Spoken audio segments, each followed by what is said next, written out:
Hello बच्चों, तो कैसे हैं आप लोग। आज की इस वीडियो में बता रहा हूं कि बैंकिंग कैसे काम करता है, डिजिटल ट्रांजैक्शन कैसे काम करते हैं और डिजिटल बैंकिंग के बारे में डिटेल में जानकारी।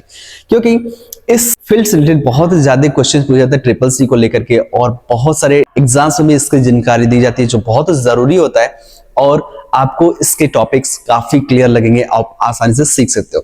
तो इस वीडियो को जरूर जानकारी रख लेना, क्योंकि इसी से रिलेटेड आपको बहुत सारी क्वेश्चंस देखने को मिल जाएंगे अलग अलग जगह पे, तो आप आसानी से इसको क्लैरिफाई कर लो और बैंकिंग कैसे काम करता है इस वीडियो में आपको डिटेल में मिलने वाला। तो चलिए शुरू करते हैं। सुबह से बात करते हैं। सबसे पहले चीज एक तो ध्यान रखिएगा आप लोग, ठीक है, कि जो बैंकिंग होता है ना, बैंकिंग भुगतान प्रणाली, ये कैसे काम करता है। बहुत सारे लोग पूछते हैं कि बैंक में हमको पैसा निकालने जाना है या जमा करने जाना है या कहीं पे भी जाना होगा, तो कहीं पे भी हम जब जाएंगे करने के लिए तो ट्रांजेक्शन किसी न किसी रूप में करेंगे। हम ट्रांजैक्शन करने के लिए हमको कई सारे तरीके होते हैं, जिसमें जो सबसे पहला तरीका हमारा होता है नेफ्ट का, फिर आरटीजीएस का, आईएमपीएस का, जिसमें हमको यूज करना होगा आईएफएससी कोड, ठीक है, सॉरी आईएफएससी, ठीक है। इसका पूरा नाम जो होता है ना, बहुत जरूरी है, आपको ध्यान रखना चाहिए। जिसको बोलते हैं इंडियन फाइनेंशियल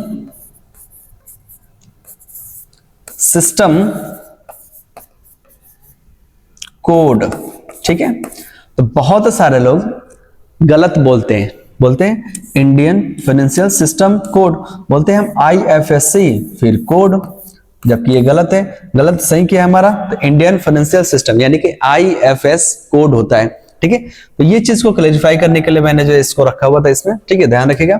तो अगर हमको बैंकिंग भुगतान प्रणाली का उपयोग करना है तो इन सब का उपयोग करना पड़ेगा, जो काफी जरूरी है। स्टेप बाय स्टेप मैं इसको समझाता हूँ कि कैसे ये काम करता है। सबसे पहले बताते हैं कि नेफ्ट क्या होता है। तो नेफ्ट जो है बहुत जरूरी है और काफी आपके लिए यूजफुल हो सकता है, ठीक है। नेफ्ट का उपयोग हर कोई व्यक्ति करता है जो काफी ज्यादा उसको जरूरत पड़ती होगी उसको, ठीक है।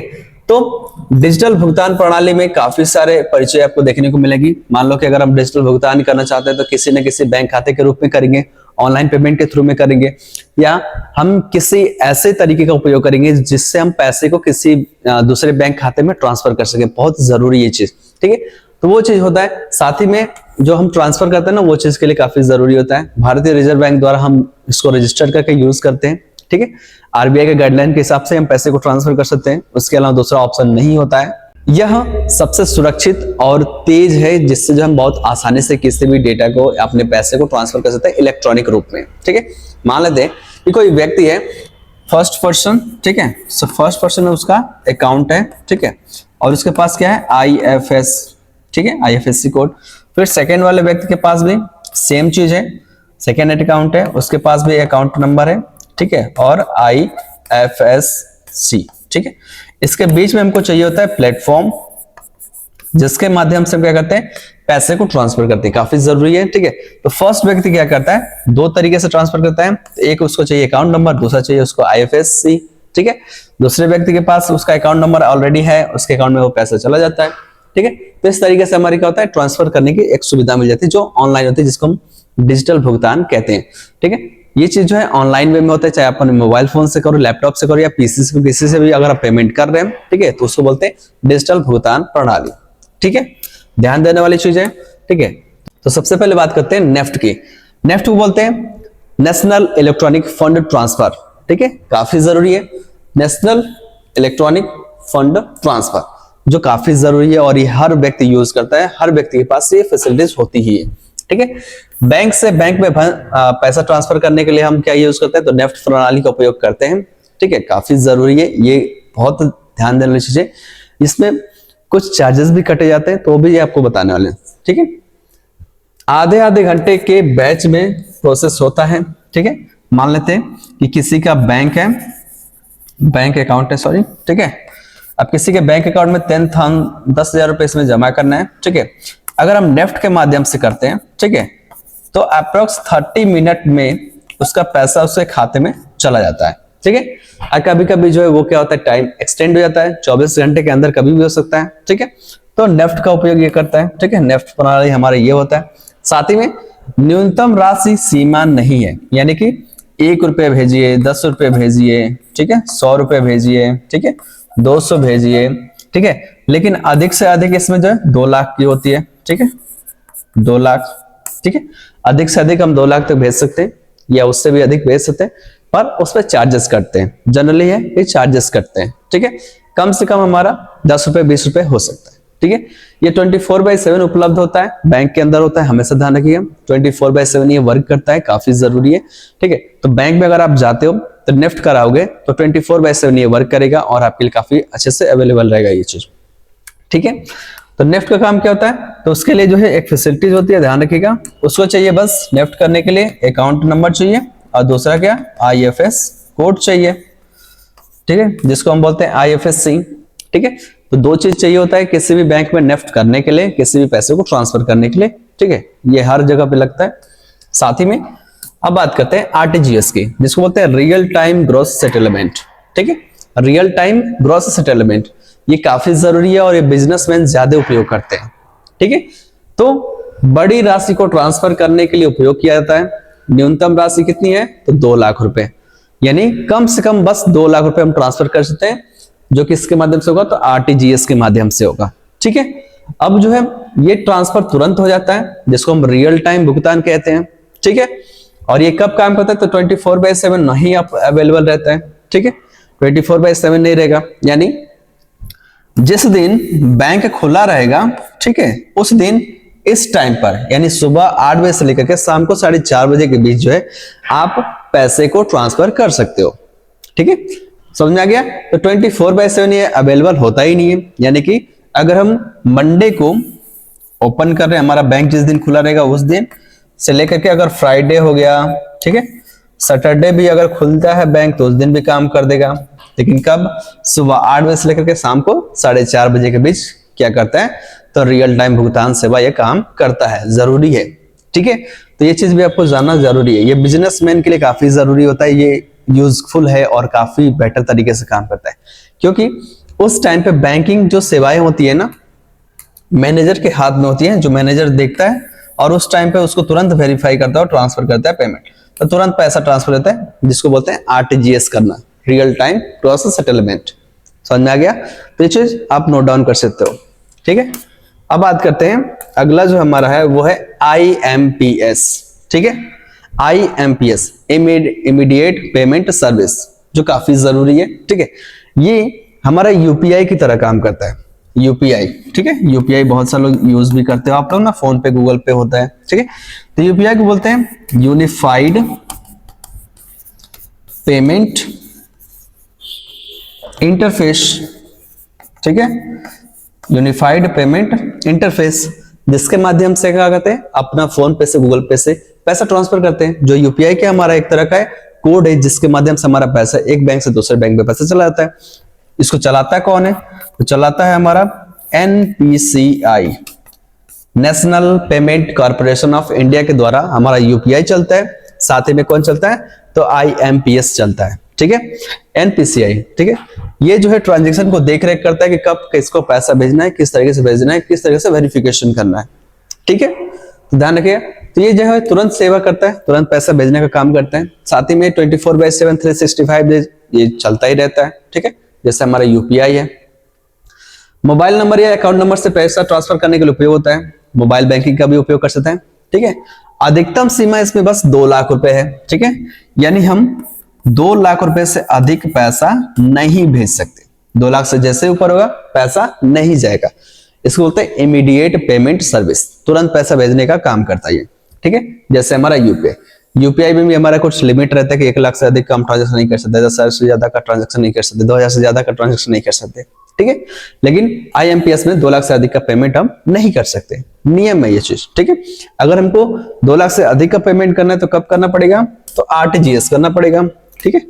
RTGS में क्या है, तो 2 लाख से ऊपर का ट्रांजेक्शन है, कब से है, तो सुबह 8 बजे से शाम को 4:30 बजे के बीच है, ठीक है। तो ये जरूरी है, आपको ध्यान देना चाहिए, ठीक है। काफी लोग जो है पैसा बड़े ट्रांसफर करना चाहते हैं, लेकिन उनके पास पता ही नहीं है कि कैसे उसको बैंक को ट्रांसफर करना है, किस बैंक से ट्रांसफर करना है, कैसे करना है, ठीक है। तो वो क्या कर सकते हैं, RTGS का उपयोग कर सकते हैं, बहुत आसानी से पैसा ट्रांसफर हो सकता है, ठीक है। तो ये नियम से आपको जान लेना चाहिए, काफी जरूरी है, ठीक है। अब बात करते हैं IFSC, ये कैसे काम करता है। बहुत सारे लोग नहीं जानते हैं कि IFSC कोड नहीं होता है, IFS कोड होता है, ठीक है। IFSC का पूरा नाम होता है इंडियन फाइनेंशियल सिस्टम कोड। अब कोड को हम 2 बार थोड़ी बोलेंगे, ठीक है, कोड को हम 2 बार थोड़ी बोलेंगे, हम ये थोड़ी बोलेंगे आईएफएससी कोड, ठीक है, तो कोड को 2 बार बोलना गलत है, ठीक है, इसलिए हम क्या बोलते हैं आईएफएस कोड, आईएफएस कोड, ठीक है, ध्यान रखिएगा। यह 11 अंकों का क्या है, एक कोड है, जिसके माध्यम से हम पहले तो बैंक की जानकारी रखते हैं, ये इसको अलग करता है और ये बताता है कि कौन सा ब्रांच नंबर है, ठीक है, ये बताता है कौन सा ब्रांच नंबर है, ठीक है। ये बैंक को बताता है कि बैंक का नाम क्या है। आप लोग देखेंगे SBIN है ना, तो UBIN लिख करके कभी ये क्या आएगा, ठीक है, PNB लिख करके हमारे पास आ जाएगा, ठीक है। और हमेशा देखिएगा 0 5वां अक्षर हमेशा होगा, ठीक है। शुरू के 4 अक्षर क्या बताता है हमारा, तो बैंक बताता है कि कौन सा बैंक हमारे पास है, ठीक है। 5वां अक्षर हमेशा क्या बताता है कि कौन सा जो है हमारा ये जो है अलग करता है, ये 0 को क्या करता है, अलग करता है, ठीक है। उसके बाद से ये बताता है कि ब्रांच शाखा कौन सा इसमें है, ठीक है, ब्रांच शाखा कौन सा है, ठीक है। तो ब्रांच शाखा का पहचान कौन सा होता है, तो लास्ट के 6 डिजिट होते हैं, जिसमें बताता है कि कौन सा ब्रांच नंबर है, चौथा ब्रांच हमारा यह खुला हुआ था, ठीक है। तो आईएफएससी में हमको ये सारी चीजें मिलती होती हैं जो काफी जरूरी है, बहुत सारे लोगों को नहीं पता होता है। ये क्वेश्चन में भी कई सारी जगह पर पूछा जाता है कि शुरू के 4 अक्षर क्या होते हैं, तो बैंक की जानकारी दे रहा होता है कि बैंक कौन सा है हमारा, ठीक है। 5वां अक्षर हमेशा 0 होता है, जो बताता है कि बैंक जो हमारा इधर है और दाहिने साइड में हमारा बैंक का ब्रांच शाखा है, ठीक है। तो ब्रांच नंबर हमको लास्ट में 6 अंक में दिखाता है, ठीक है। ये टोटल जो है 11 अंकों का होता है, तो इसको ध्यान रखना चाहिए, आपको नोट डाउन कर लेना चाहिए इसको, ठीक है। साथ ही में नेफ्ट में, आरटीजीएस में, आईएमपीएस में इसका उपयोग होता है हमेशा, ठीक है। और हमने उदाहरण के लिए आईएफएससी कोड रखा हुआ है, ठीक है, आईएफएस सॉरी, ठीक है। तो ये चीज जो है आपको ध्यान रखना चाहिए और इस तरीके से हमारा आईएफएससी पूरा डिकोड किया जाता है, पूरा बनाया जाता है, ठीक है। अब बात करते हैं कि नेफ्ट कैसे काम करता है, आरटीजीएस कैसे काम करता है, आईएमपीएस कैसे काम करता है, बहुत जरूरी है, आपको ध्यान रखना चाहिए, ठीक है। तो नेफ्ट का काम क्या होता है, बैच के सिस्टम न्यूनतम सीमा की राशि के अनुसार काम करता है, ठीक है। यानी एक टाइम लिमिट होती है कि इस टाइम पे हमको ये पैसा ट्रांसफर कर देना है, इस टाइम तक ये पैसा हमारे दूसरे बैंक खाते में चला जाएगा, ठीक है। आरटीजीएस क्या है, तुरंत पैसा ट्रांसफर करता है, लेकिन लिमिट होती है, क्या लिमिट होती है कि न्यूनतम 2 लाख से अधिक का करना है, ठीक है, 2 लाख से कम का बिल्कुल नहीं करना है, ठीक है। आईएमपीएस तुरंत पैसा ट्रांसफर करता है, लेकिन 2 लाख से अधिक का पैसा ट्रांसफर नहीं कर सकता, ठीक है, ये नियम होता है। और एक चीज ध्यान रखिएगा, सब में चार्ज करता है, ठीक है, सब में क्या होता है, चार्ज करता है, अगर आप बाहर से कराते हो तो। कभी कभी आप देखे होंगे कि जो दुकानदार होते हैं ना, जो सीएसटी बैंक वगैरह चलाते हैं, छोटे ब्रांचेस लेकर के, ठीक है, वहां पर चार्ज ली जाती है कभी कभी। जैसे कि आप लोग देखे होंगे जहां से आप आधार से पैसा विड्रॉल करते हो, आधार का पूरा नाम होता है एईपीएस के माध्यम से पैसा निकालते हैं, ठीक है, एईपीएस, ठीक है, आधार इनेबल पेमेंट सिस्टम, जिसके माध्यम से हमारा पैसा विड्रॉल होता है, पैसा जमा भी होता है, ठीक है। तो वो लोग यूज करते हैं नेफ्ट का। कभी कभी आरटीजीएस का उपयोग कर सकते हैं, लेकिन आरटीजीएस की जो फैसिलिटीज होती है ना, वो बैंक के माध्यम से होती है, बैंक में होता है ये चीज, ठीक है। आईएमपीएस की फैसिलिटीज भी होती है तुरंत पैसा भेजने के लिए, ठीक है। तो ये यूज करते हो ना एईपीएस का। एईपीएस भी किससे चलता है, तो एनपीसीआई के माध्यम से चलता है, ठीक है। इसको भी एनपीसीआई ने अप्रूवल दिया हुआ है कि आप इसको चलाओ, आधार से पैसा विड्रॉल करने की फैसिलिटीज प्रोवाइड करो, ठीक है। तो एईपीएस के माध्यम से क्या करते हैं, पैसा को लेन देन करते हैं, और इन सब में जो है एनपीसीआई वर्क करता है, बस एक को छोड़ करके। वो कौन सा है, तो वो है हमारा दूसरा, ठीक है, जिसको बोलते हैं आरटीजीएस, ठीक है। तो आरटीजीएस को छोड़ करके इसमें भी एनपीसीआई वर्क कर रहा होता है, ठीक है, इसमें भी क्या काम कर रहा होता है, एनपीसीआई वर्क कर रहा होता है, ठीक है। ये देखता है कि कब किस तरह से पैसा को ट्रांसफर करना है, कैसे करना है, समझ में आ गया। ये नियम जो है सभी बैंकों के लिए एक जरूरी है, ठीक है। एक और चीज आपको बस बता दे रहा हूं, छोटा सा चीज है, ध्यान रखिएगा। अब जो है बैंक के लिंक ध्यान रखिएगा, www.sbi.bank.in कर दिया गया है, ध्यान रखिएगा, ठीक है। अगर आपका कोई भी बैंक पहचान करने की वो बैंक शाखा का लिंक है कि नहीं है, ठीक है, तो ध्यान रखिएगा। सबसे पहले www.sbi बीच में डॉट लगा होना चाहिए, फिर बैंक.in लगा होना चाहिए।